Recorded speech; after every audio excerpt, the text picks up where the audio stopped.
Friends, good evening to all. Welcome back to our 12th commerce class. Okay, so in this class we are going to start with a new chapter, chapter 12, that is employee training method. Okay, so last class la recruitment method பார்த்தோம் இல்லையா. So அதுக்கப்புறம் ஒரு பிளேஸ்மெண்ட்டுக்கு select பண்ணிட்டதுக்கப்புறம் எப்படி அந்த எம்ப்ளாயிக்கு training கொடுக்குறாங்க, so எந்தெந்த மெத்தட்லாம் follow பண்ணி training கொடுக்குறாங்க அப்படின்றத இந்த சாப்டரில் we are going to discuss. Okay, so see the introduction. Each and every organization needs the services of trained person for performing the better activities in a systematic way. So பாத்தீங்கன்னா each and every organization எல்லா ஆர்கனைசேஷனும் பார்த்தீங்கன்னா என்ன தேவை, அங்கே select பண்ணுற அந்த persons candidate வந்து எப்படி ஒர்க் பண்ணணும் அப்படின்னா பர்ஃபெக்டாக ஒர்க் பண்ணணும் அப்படின்னு சொல்லி அவங்களுக்கு நீட்ஸ் இருக்கும் இல்லையா. ஸோ அதை தான் சொல்லியிருக்காங்க, each and every organisation needs the services of the trained person. ஓகேவா. ஸோ ட்ரைன்டு பர்சன் இருந்தால் அவங்களோட ஒர்க் எப்படி இருக்கும், நல்லா எக்ஸ்பீரியன்ஸ் ஒர்க்காக இருக்கும் இல்லையா. ஸோ அதனால் என்ன சொல்கிறாங்க, trained persons for performing the better activities in a systematic way. So அப்போ என்ன பண்ணுவாங்க, அவங்களோட performance better லெவலில் வந்து they provide இல்லையா. So that's why each and every transaction needs a trained person. Okay, after having selected the most suitable person for the various suitable jobs in the organization by way of scientific techniques, the next task of management should be arranged for their proper training. So என்ன சொல்கிறாங்க, after having selected the most suitable person இல்லையா. So ஒரு suitable candidate யார் அப்படின்றது நம்மளுக்கு தெரியும் இல்லையா. அவங்கள செலக்ட் பண்ணிட்டதுக்கு அப்புறமா என்ன பண்ணுறாங்க, அவங்களுக்கான சூட்டபிள் ஜாப் என்ன அப்படின்றத they can decide. Okay, so various suitable jobs in the organization by way of application of the scientific techniques, the next task of the management should arrange for the proper training. So அவங்களுக்கு என்ன job நம்ம கொடுக்கலாம், so அவங்களோட குவாலிஃபிகேஷனுக்கு ஏற்ற மாதிரி அப்ளிகேஷன்ஸில் கொடுத்துருப்பாங்க இல்லையா. So அவங்களோட குவாலிஃபிகேஷன் அண்ட் எக்ஸ்பீரியன்ஸ், ஸோ அதை பேஸ் பண்ணி அவங்களுக்கு அந்த ஆர்கனைசேஷனில் என்ன ஜாப் வந்து சூட்டபிளாக இருக்கும், எது ப்ரொவைட் பண்ணலாம் அப்படின்னு சொல்லி அவங்க செலக்ட் பண்ணிவிட்டு என்ன பண்ணுவாங்க, அந்த ஜாபுக்கான ட்ரைனிங்கை they can provide. Okay, next one. Some employees already have some previous knowledge regarding the jobs, while others may be entirely new to the job. So பார்த்தீங்கன்னா ஒரு சில எம்ப்ளாயீஸ் இருக்காங்க இல்லையா. ஸோ ஆரம்பத்தில் எடுக்கக்கூடிய ஸ்டார்டிங் ஸ்டேஜில் எக்ஸ்பீரியன்ஸ்டு அப்படின்னு சொல்லி போடுவாங்க இல்லையா. ஸோ எக்ஸ்பீரியன்ஸ் பர்சனாக இருந்தால் அவங்களுக்கு ஃபர்ஸ்ட் ப்ரியாரிட்டி இல்லையா. ஸோ எதனால் அப்படின்னா அவங்களுக்கு என்ன பண்ண தேவையில்லை, ட்ரைனிங் நிறையா கொடுக்க வேண்டியது இல்லை இல்லையா. ஸோ அதனால் அதுக்கான காஸ்ட் எல்லாம் ரெடியூஸ் ஆகும். தட்ஸ் வாய் என்ன பண்ணலாம், அந்த ஆர்கனைசேஷனில் எம்ப்ளாயீஸ் வந்து ஆல்ரெடி ஒரு சில ப்ரீவியஸ் நாலேஜ் அவங்களுக்கு இருக்கலாம், அந்த ஃபீல்டை பற்றி கொஞ்சம் நாலேஜ் இருக்கலாம். இல்லை அப்படின்னாலும் ஒரு சில நியூ கேண்டிடேட் கூட அங்கே ஜாபுக்கு வரலாம். ஓகேவா. Both types of employees need some different kinds of training to acquaint themselves with the job. So இந்த மாதிரி ரெண்டு டைப்ஸ், ஒருத்தவங்க என்ன எக்ஸ்பீரியன்ஸ்ட் பர்சனாக இருப்பாங்க, and another one is newly புதுசாக வந்து உள்ளே வரவங்க இருப்பாங்க இல்லையா. ஸோ ரெண்டு பேருக்குமே என்ன தேவைப்படுது அப்படின்னா ஒரு சில டிஃப்ரெண்ட் கைண்ட்ஸ் ஆஃப் ட்ரைனிங் வந்து we can provide. எதுக்காக, அப்போ தான் என்ன பண்ணுவாங்க, இன்னும் கொஞ்சம் நாலேஜ் அவங்களுக்கு இம்ப்ரூவ் ஆகும். ஓகே, ஸோ அப்போ அவங்களோட ஒர்க் பர்ஃபார்மன்ஸ் வந்து பெட்டராக இருக்கும் இல்லையா. So that's why they giving training. ஓகேவா. Next one, training. So training பார்த்தீங்கன்னா எப்படிலாம் டிவைட் ஆகுது. First one, goal, skill. Okay, so education, coach, instruction, teaching, learning, ability, knowledge, development, workshop, advising, mentor, motivation. Okay, so இதெல்லாம் ஒன்றா இது எல்லாத்தையும் கொடுக்கறது தான் என்ன அப்படின்னு சொல்கிறாங்க, ட்ரைனிங்.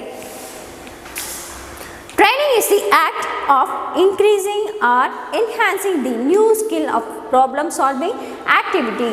ஸோ ட்ரைனிங்கிறது என்னது, அது ஒரு ஸ்கில். ஓகேவா. ஸோ அது எதுக்காக கொடுக்குறாங்க அப்படின்னா நம்மளுக்கு ஏதாவது ப்ராப்ளம் வருது அப்படின்னா அதை எப்படி நம்ம சால்வ் பண்ணுவோம் அப்படின்ற மாதிரிலாம் ஒரு சில ஸ்கில்லை வந்து கற்றுக் கொடுக்கறதுக்கு தான் இந்த ட்ரைனிங் வந்து ஹெல்ப்ஃபுல்லாக இருக்குது. Training enables the employees to guide their behavior.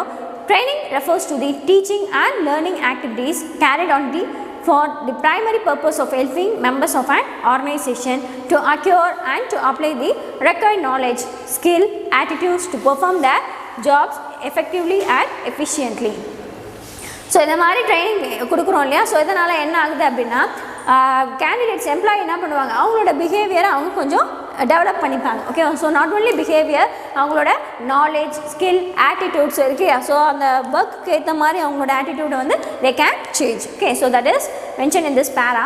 And next one, according to Edwin B. Flippo, so online Edwin B. Flippo, training is the act of increasing the knowledge. Training என்றது என்னது ஒரு act. So அது எதுக்காக use பண்றாங்க அப்படின்னா to increase our knowledge and skills of an employee. So ஒரு எம்ப்ளாயியோட நாலேஜாக இருக்கட்டும் இல்லை ஸ்கில் அவங்களோட திறமைகள் இருக்கட்டும், ஸோ இது எல்லாத்தையும் இன்க்ரீஸ் பண்ணுறதுக்காக தான் என்ன பண்ணுறாங்க, இந்த ட்ரைனிங்கை ப்ரொவைட் பண்ணுறாங்க. எதுக்காக? For doing particular job. So ஒரு பர்டிகுலர் ஜாப்ஸ் இப்படி தான் செய்யணும் அப்படின்றதுல அந்த பர்டிகுலர் ஜாப்க்கு உங்களுக்கு தேவைப்படுற நாலேஜாக இருக்கட்டும் இல்லை ஸ்கில்லு, ஸோ இது எல்லாத்தையும் வந்து ப்ரொவைட் பண்ணுறது தான் இந்த training. So this definition is given by B. Flippo. Okay, next one. According to Mathis and Jackson, training is a learning process whereby people learn skills, concepts, attitudes and knowledge to aid in the achievements of goals. So according to Mathis and Jackson என்ன சொல்றாரு, training என்றது ஒரு learning process இல்லையா. So இந்த learning ப்ராசஸ்னால என்னென்ன people can learn, what are they? People can learn skills. So அவங்களோட திறமைகள் என்ன, கான்செப்ட் என்ன, இப்போ ஒரு ஆர்கனைசேஷன் போனால் அந்த ஆர்கனைசேஷன் என்ன கான்செப்டில் ரன் ஆகுது, அண்ட் ஆட்டிடியூட்ஸ் அவங்களோட ஆட்டிடியூட்ஸ் என்ன அப்படின்றதெல்லாம், அண்ட் அந்த ஒர்க்ஸ் ரிலேட்டடான நாலேஜ். ஸோ இது எல்லாத்தையும் வந்து they can learn. Okay, so இதெல்லாம் எதுக்காக லேர்ன் பண்ணுறாங்க அப்படின்னா to achieve the goal of the organisation இல்லையா. ஸோ அந்த ஆர்கனைசேஷனுக்கு ஒரு தனிப்பட்ட கோல் இருக்கும் இல்லையா. ஸோ அதை அச்சீவ் பண்ணணும், அதுக்காக தான் என்ன பண்ணுறாங்க, some of the organisation providing training to the employees. Okay, so this definition is given by Mathis and Jackson, and next definition is given by Dale as being. According to Dale as being defined training as the organized procedure by which people learn knowledge and skill for a definite purposes. So according to Dale as being defined training the organized procedure. என்ன ப்ரொசீஜரா, organised procedure. So இதை என்ன பண்ணுறாங்க, people can learn அதே தான் same knowledge skill. So இதெல்லாம் வந்து அவங்க கற்றுக்கலாம் இல்லையா. ஸோ எதுக்காக அப்படின்னா ஃபார் அ டெஃபினைட் பர்பஸ், ஒரு பர்டிகுலர் பர்பஸ்க்காக they can learn this type of knowledge and skills. Okay, so this is called training. So these are the definitions for training. And next one is purpose of training or need for training. So training கொடுத்துட்டோம் பார்த்தோம் இல்லையா, ட்ரைனிங்னா என்ன, எதுக்காக கொடுக்கணும். So next one அதோட needs என்ன, அதோட தேவை, எதுக்காக இது கொடுக்க வேண்டியது இருக்குது, அதோட தேவை என்ன, அதோட பர்பஸ் என்ன அப்படின்றத let us see. The first one, improved quality of work. Okay, so இந்த மாதிரி training கொடுக்கறதால we can improve our quality of work. Okay, training helps to focus on specific area and develop employee skills. Okay, training helps to focus on specific area. Okay, so ஒரு particular ஏரியாவில் இப்படி தான் வேலை செய்யணும் அப்படின்ற மாதிரி particular ஏரியாவுக்கு they can provide training. Okay, so அது மூலமாகவும் and they can develop employee skills. Okay, so எம்ப்ளாயீஸோட திறமைகளை அவங்க டெவலப் பண்ணுறாங்க. Okay, next one, it enables employee to increase the quality of work carried out by them. So again it enables okay employee to increase the quality of work. So இதை மாதிரி பண்ணக்குள்ள என்னாகும், employee can improve the works quality. Okay, so அவங்களோட செய்யக்கூடிய வேலையை இன்னும் கொஞ்சம் பெட்டராக வந்து they can do. So that is improved quality of work. And second one is enhance employee growth. So employees who undergo training becomes good at their jobs. Those who are going to training, okay, so they can do their work properly. Okay, that is given here.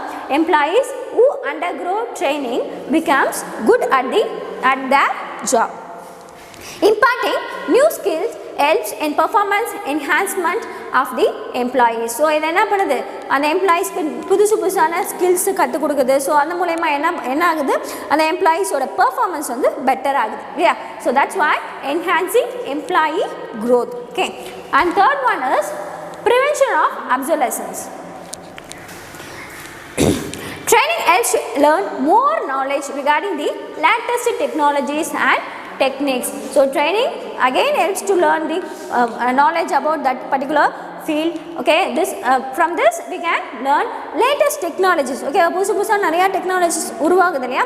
So அதை எல்லாமே நம்ம தெரிஞ்சுக்கலாம். Not only that, techniques எப்படி ஒரு சில technique follow பண்ணி use பண்ணுவாங்க இல்லையா. ஸோ அந்த மாதிரி டெக்னிக்ஸையும் வந்து we can learn. The employee gets updated with the latest technology and trend. Okay, so not only that, என்ன பண்ணுறாங்க, இப்போ ட்ரெண்டிங்கில் என்ன இருக்குது அப்படின்ற மாதிரி புது டெக்னாலஜிஸ் எல்லாமே வந்து என்ன பண்ணுறாங்க, employees can learn. That major purpose of training is to avoid obsolescence. So அங்கே எதுவுமே வந்து தெரியாமல் இருக்கக்கூடாது. So that's why training give me. Okay, next one, enlightening new requirements. So new employee can learn the methods of working, techniques, reporting. related tools and equipment used in the job, the work culture of the company, etc. with the help of the training. So training மூலமா என்ன பண்ணுறாங்க, new employees புதுசாக சேர்றவங்க இருப்பாங்க இல்லையா, புது employees அவங்க என்ன பண்ணுறாங்க அப்படின்னா மெத்தட் ஆஃப் ஒர்க்கிங், ஸோ எந்த மெத்தடில் ஒர்க் பண்ணணும் அப்படின்றதெல்லாம் வந்து they can learn and techniques. ஓகேவா, ஒரு சில டெக்னிக் ஃபாலோ பண்ணி என்ன பண்ணுவாங்க, ஒரு சில ஜாப்ஸை வந்து செய்வாங்க. ஸோ அந்த டெக்னிக்கை ஃபாலோ பண்ணோம் அப்படின்னா நம்ம என்ன பண்ணலாம், அந்த பர்டிகுலர் ஜாபை ஸ்பீடாக முடிக்கணும் இல்லையா. ஆனால் அந்த டெக்னிக்ஸ் தெரியாதவங்க என்ன பண்ணுவாங்க, ஸ்லோவாக முடிச்சுட்டு இருப்பாங்க இல்லையா அந்த ஒர்க்கை. தட்ஸ் வாய் அந்த டெக்னிக்ஸ் வந்து நம்மளுக்கு தெரிஞ்சிருக்கணும். அது மட்டும் இல்லாமல் reporting related to tools and equipments, ஒரு சில டூல்ஸ் அண்ட் எக்யூப்மெண்ட்ஸ் பேஸ் பண்ணி ஜாப் இருந்துச்சுன்னா அதில் என்னென்னா ஃபாலோ பண்ணுறாங்க அப்படின்ற எல்லா டீட்டெயில்ஸும் we can learn about in training. Okay, next one, improved safety measures. Employees training awareness about the risk involved in job and safety measures to adapt through a proper training program. So again எம்ப்ளாயீஸ்க்கு நம்ம training கொடுக்கறது மூலயமா என்ன ஆகுது, நிறையா ஒரு சில misbehaviour இல்லைனா ஏதாவது சடனாக ஒரு ஆக்சிடென்ட்டோ ஸோ இதெல்லாமே வராமல் வந்து என்ன பண்ணலாம், நம்மளோட ஜாபை வந்து சேவ் பண்ணலாம். Okay, employees gain awareness about the risk involve in job. So அந்த பர்டிகுலர் ஜாபில் ஏதாவது ரிஸ்க் இருக்குது அப்படின்னா நம்ம முன்னாடியே அவருக்கு அந்த ட்ரைனிங் கொடுத்துட்டோம் அப்படின்னா என்ன பண்ணலாம், அந்த ரிஸ்க் வர நேரத்துக்கு அவர் அந்த ட்ரைனிங் மூலயமா அதை பேஸ் பண்ணி அவர் ஒர்க் பண்ணுவார் இல்லையா. ஸோ அப்போ நம்ம என்ன பண்ணலாம், அந்த மாதிரி ஏதாவது ஒரு ஆக்சிடென்ட்டோ எதுவுமே ஆகாத மாதிரி நம்ம சேஃப்கார்ட் பண்ணலாம். Okay, so safety measures to adopt through a proper training program. This helps to improve safety in the workplace and avoid accidents. So இதனால என்ன ஆகுது, சேஃப்டியாக நம்ம ஜாபை ஒர்க் பண்ணுவோம், அங்கே வரக்கூடிய ஆக்சிடென்ட்ஸ் ஏதாவது இருந்தால் we can avoid that. Okay, motivating employees. An employee needs continuous development to move along the career path as per the career planning. Training motivates and instills organizational commitments. So பார்த்திங்கன்னா நம்ம இது மாதிரி training கொடுக்கறது மூலமா என்ன ஆகுது, எம்ப்ளாயை motivate பண்ணுற மாதிரி இருக்குது. ஸோ அதனால் என்ன பண்ணுவாங்க, அவங்களோட ஸ்கில்லாக இருக்கட்டும் இல்லை நாலேஜ் அந்த கெரியரில் என்ன பண்ணுவாங்க, they can develop. Okay, so அது மாதிரி பண்ணுறதால என்ன ஆகுது, ட்ரைனிங்ஸ் வந்து அந்த எம்ப்ளாயீஸ்க்கு மோட்டிவேட் கொடுக்கறதால ஆர்கனைசேஷனல் கமிட்மெண்ட்ஸும் நம்மளுக்கு ஈஸியாக முடியுது. Okay, next one, higher productivity and profits. Efficient training improves higher productivity and more profit as a trained employee can apply more skills and techniques at works. So பார்த்தீங்கன்னா நம்ம training நிறையா கொடுக்குறோம் அப்படின்னா என்ன ஆகுது, ஸோ அந்த ட்ரைனிங் வந்து அவனுக்கு ப்ராக்டிஸ் ஆகுது. ஓகேவா, ஸோ அப்போ அந்த ஸ்பீடில் என்ன பண்ணுவார் அப்படின்னா அந்த எம்ப்ளாயி அங்கே ஜாபை ஸோ அதே ஸ்பீடில் எந்த ஒரு மிஸ்டேக்கும் இல்லாமல் பண்ணி முடிச்சிடுவார் இல்லையா. ஸோ அந்த மாதிரி பண்ணக்குள்ள என்ன ஆகுது, அங்கே ப்ரொடக்டிவிட்டியோட லெவல் வந்து இன்க்ரீஸ் ஆகுது.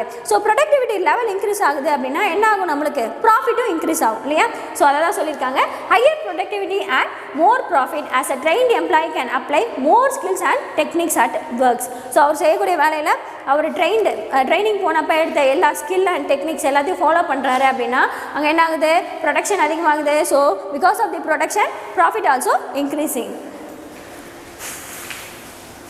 So it helps them to do work at faster rate and complete it with the higher performance. So இதனால் என்ன ஆகுது, ட்ரைனிங் அவங்களுக்கு நிறைய ஹெல்ப்ஃபுல்லாக இருக்குது. எதனால், ஸோ அது அவங்க ஒர்க் அவங்க ஸ்பீடாக செய்யலாம். ஸோ அது மட்டும் இல்லாமல் அவங்களோட ஜாபை பர்ஃபெக்டாக கம்ப்ளீட் பண்ணி முடிக்கலாம். Okay, and cost reduction.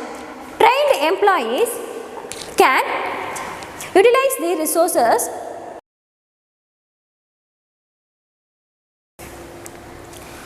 efficient manner. So trained employees can utilize the resources in an efficient manner. That means அங்கே இருக்கக்கூடிய ரிசோர்ஸஸ் வளங்கள்லாம் இருக்கும் இல்லையா, ஒரு சில ஆர்கனைசேஷன்ஸில் வளங்கள்லாம் இருக்கும் இல்லையா. ஸோ அதை எல்லாமே என்ன பண்ணுவாங்க, இந்த ட்ரைன்டு பர்சன்ஸ் பர்ஃபெக்டாக யூஸ் பண்ணுவாங்க, சரியா எஃபிஷியண்ட்டாக யூஸ் பண்ணுவாங்க. ஒரு சிலவங்க என்ன பண்ணுவாங்க, அந்த மாதிரி ரிசோர்ஸஸை வேஸ்ட் பண்ணுவாங்க இல்லையா, நிறையா வளத்தெல்லாம் வேஸ்ட் பண்ணி அங்கே பிஸ்னஸ் ரன் ஆக அந்த மாதிரி பண்ணிடுவாங்க. ஸோ அதனால் நம்ம ட்ரைனிங் கொடுத்தோம் அப்படின்னா என்ன ஆகுது, employees can utilise the resources in an efficient manner. There is no possibility of wastage of resources and all facilities are used at the optimum level. This will lead to cost reduction. So இந்த மாதிரி அவருக்கு training கொடுக்கறதால அவர் என்ன இருக்குது, அங்கே எந்த ஒரு பாசிபிலிட்டியும் கிடையாது. ஏன் அப்படின்னா அங்கே எந்த ஒரு ரிசோர்ஸஸும் வேஸ்ட் ஆக போகிறது இல்லை. ஏன்னா அவர் தான் நல்லா ட்ரெயின்டு பர்சன் இல்லையா. ஸோ அதனால் அவர் என்ன பண்ண மாட்டார், எதையும் வேஸ்ட் பண்ண மாட்டார், எந்த ஒரு ரிசோர்ஸையும் அவர் வந்து எஃபிஷியண்ட்டாக ஒர்க் பண்ணுவார் இல்லையா. தட்ஸ் வாய் நம்ம என்ன பண்ணலாம், அதனால் வீண் செலவு ஆகாமல் நம்ம காஸ்ட்டை ரெடியூஸ் பண்ணிக்கலாம், சரியாக காஸ்ட்டை ரெடக்ஷன் ஆகாமல் பார்த்துக்கலாம். So that is cost reduction. And next one, reduced supervision. Trained employees need minimum supervision as they are educated about various aspects of job in detail at the training program. So பார்த்தீங்கன்னா ஒரு சிலவங்க ஒன்றுமே தெரியாதவங்க trained அதாவது untrained பர்சனாக இருந்தாங்கன்னா அந்த employee என்ன ஆகும் தப்பாக ஒரு வேலையை செய்வார் இல்லையா. ஸோ அப்போ அவர் பக்கத்தில் ஒரு சூப்பர்வைசர் போய் பார்த்துட்டே இருக்கணும், அவர் வேலையை கரெக்டாக செய்கிறாரா இல்லை எந்த இடத்துல மிஸ்டேக் பண்ணுறாரு அப்படின்றத ஒரு சூப்பர்வைசர் போட்டு அதை வாட்ச் பண்ணிகிட்டே இருக்கணும் இல்லையா. இன்கேஸ் நம்ம அந்த பர்சனை ட்ரெயின்டு பர்சனாக நம்ம அதுக்கு ஜாபுக்கு அலர்ட் பண்ணோம் அப்படின்னா அந்த ட்ரெயின்டு எம்ப்ளாயி என்ன பண்ணுவார், எந்த ஒரு வேலையும் தப்பாக செய்ய மாட்டார், ஏன்னா ஆல்ரெடி ட்ரைனிங் எடுத்துருக்காரு இல்லையா. That's why trained employee need minimum supervision. So அவரை சூப்பர்வைசன் பண்ணணும் அப்படின்னு அவசியம் இல்லை. ஸோ எப்பயாவது வந்து சூப்பர்வைஸ் பண்ணால் போதும் மேனேஜர் இல்லையா. ஸோ அதனால் needs minimum supervision as they are educated about various aspects of job in detail at the training program. So training கொடுக்குறப்பவே என்ன பண்ணுவார், நிறையா ஜாபில் இருக்க எல்லா ஆஸ்பெக்ட்ஸ் பற்றியும் he can learn. Next one, better adaptability. Employees are able to adapt themselves to new technologies and new methods of work which consistently undergoes changes. So பார்த்தீங்கன்னா நிறைய எம்ப்ளாயீஸ்க்கு training கொடுத்தா தான் அவங்க வந்து அதை நாலேஜை ஒரு சில புது டெக்னிக்ஸு அப்டேட்டில் இருக்கிறது எல்லாம் தெரிஞ்சுப்பாங்க அப்படின்னு இல்லை. எம்ப்ளாயீஸ் என்ன பண்ணணும், அவங்களே அடாப்ட் பண்ணி புதுசாக என்னென்ன டெக்னிக்ஸ் வருதோ என்னென்ன அப்டேட்டில் வந்துட்டு இருக்கோ அது எல்லாத்தையும் என்ன பண்ணணும், அவங்களே வந்து அவங்கள தெரிஞ்சுக்க வச்சுக்கணும் சரிங்களா. ஸோ அந்த மாதிரி பண்ணுறதால என்ன ஆகுது, அவங்களோட ஒர்க்ஸில் ஒரு சில சேஞ்சஸ் வந்து வர முடியும் சரிங்களா. This is better adaptability. And next one, steps in designing a training program. So என்னென்னலாம் ஸ்டெப்ஸ் இருக்குது ட்ரைனிங் ப்ரோக்ராம்க்கு அப்படின்னு பார்ப்போம். Training is one of the planned activities. So ட்ரைனிங்ன்றது என்ன ஆக்டிவிட்டியா, planned activity to transfer or modify knowledge, skills and attitude. So எதுக்காக பண்ணுறோம் அப்படின்னா to transfer or modify knowledge, skills. So அவங்களோட திறமையாக இருக்கட்டும் இல்லை அவங்களோட அறிவு, ஸோ எல்லாத்தையும் ட்ரான்ஸ்ஃபர் பண்ணணும் இல்லை மாடிஃபை பண்ணணும் அப்படின்றதுக்காக கொடுக்கறது தான் என்னது இந்த training. Every training program must addresses certain vital issues listed below. So ஒரு ட்ரைனிங் ப்ரோக்ராம்ஸ்க்கும் ஒரு சில certain addresses இருக்குது. ஸோ அதை ஒன்றா கொடுத்துருக்காங்க. Let us see one by one. Whom to train. So இங்கே நம்ம பார்க்குறது தான் என்ன இருக்குது இந்த பிக்சர்ஸில் இருக்குது சரிங்களா. So whom to train. Training department has to determine the candidate for whom the training should be imparted. So பார்த்தீங்கன்னா ட்ரைனிங்க்குன்னு தனியாக ஒரு சில டிபார்ட்மெண்ட் இருக்கும் ஓகேவா. ஸோ அந்த டிபார்ட்மெண்ட் என்ன பண்ணுவாங்க, அவங்க டிசைட் பண்ணுவாங்க ஸோ எந்த கேண்டிடேட்டுக்கு நம்ம ட்ரைனிங் ப்ரொவைட் பண்ணணும் அப்படின்னு சொல்லி ஓகேவா. ஸோ அதான் வந்து candidates for whom the training should be imparted. In other words, it should be identify whether it is needed for operational level employees or supervisory level or employees or executive level employees. So பார்த்தீங்கன்னா இதை மாதிரி நம்ம கேண்டிடேட்டை select பண்ணுறோம் இல்லையா. So அந்த candidate எந்த லெவலில் எம்ப்ளாயீஸில் இருக்கார், எந்த கேட்டகரியில் இருக்கார், பார்த்தீங்கன்னா அவர் ஆப்ரேஷன் லெவலில் இருக்காரா இல்லை சூப்பர்வைசரி லெவலில் ஒர்க் பண்ணுற எம்ப்ளாயியா இல்லைனா வந்து எக்ஸிக்யூட்டிவ் லெவலில் இருக்காரா, மார்க்கெட்டிங் எக்ஸிக்யூட்டிவ் சேல்ஸ் எக்ஸிக்யூட்டிவ் அப்படிலாம் பண்ணுறோம் இல்லையா. ஸோ அந்த எக்ஸிக்யூட்டிவ் லெவலில் இருக்க எம்ப்ளாயியா அப்படின்றத நம்ம செலக்ட் பண்ணணும். ஸோ அந்த மாதிரி செலக்ட் பண்ணி அந்த பர்சன்ஸ் தான் என்ன பண்ணுறாங்க, they can provide training. Who is the trainee? Next என்ன கொடுத்துருக்காங்க, trainee யார், a person who is learning and practicing the skills of a particular job is called trainee. Underline this one, interior one mark question. A person who is learning and practicing the skill of particular job is called trainee. Trainees should be selected on the basis of self-interest and recommendation by the supervisor or by the human resource department itself. So அந்த மாதிரி training இருக்காங்க இல்லையா. So அவங்கள யாரெல்லாம் select பண்ணுவோம் அப்படின்னு பார்த்தா maybe அவங்களுக்கே வாலண்டியராக எனக்கு ட்ரைனிங் வேணும், எனக்கு நான் வேலை செய்யறதுக்கு எனக்கு ட்ரைனிங் வேணும் அப்படின்னா நானே போய்ட்டு என்ன பண்ணலாம், ட்ரைனிங் எடுத்துக்கலாம். இல்லை அதுக்கு வந்து ரெக்கமெண்டேஷன் வேணும்னா யார் ரெக்கமெண்ட் பண்ணலாம், சூப்பர்வைசர் இருப்பாங்க இல்லையா. ஸோ அவங்க போய் என்ன பண்ணலாம், இந்த மாதிரி இந்த எம்ப்ளாய்க்கு ட்ரைனிங் தேவைப்படுது ஸோ அவங்களுக்கு ட்ரைனிங் கொடுங்க அப்படின்ற மாதிரி ரெக்கமெண்ட் பண்ணலாம். ஸோ இதெல்லாமே யார் பண்ணுறது அப்படின்னா ஹியூமன் ரிசோர்ஸ் டிபார்ட்மெண்ட் இருக்காங்க இல்லையா. ஸோ இவங்க தான் இந்த ட்ரைனிங் எல்லாத்தையும் ப்ரொவைட் பண்ணுறாங்க. Okay students, today's class is over. We will continue the next class. Okay, thank you. Character, knowledge, confidence. SRK Higher Secondary School, Curriculum Park. I love my school, SRK. Best of the best is SRK. Bright future means SRK. Quality education, SRK. Knowledge forever, love forever. Faithful friends to see the culture. Lovely teachers and promise them. What's the culture we will start them. I love my school, SRK. Best of the best is SRK.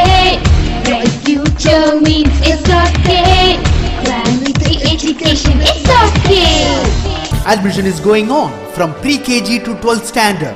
Group A1A, Maths, Physics, Chemistry, Biology. Group A1B, Physics, Chemistry, Computer Science and Biology. Group A2, Maths, Physics, Chemistry and Computer Science. Group A3, Accountancy, Economics, Commerce and Computer Application. SRK Higher Secondary School, 45/7, Dillianur Main Road, Karikalambakkam, Puducherry 7.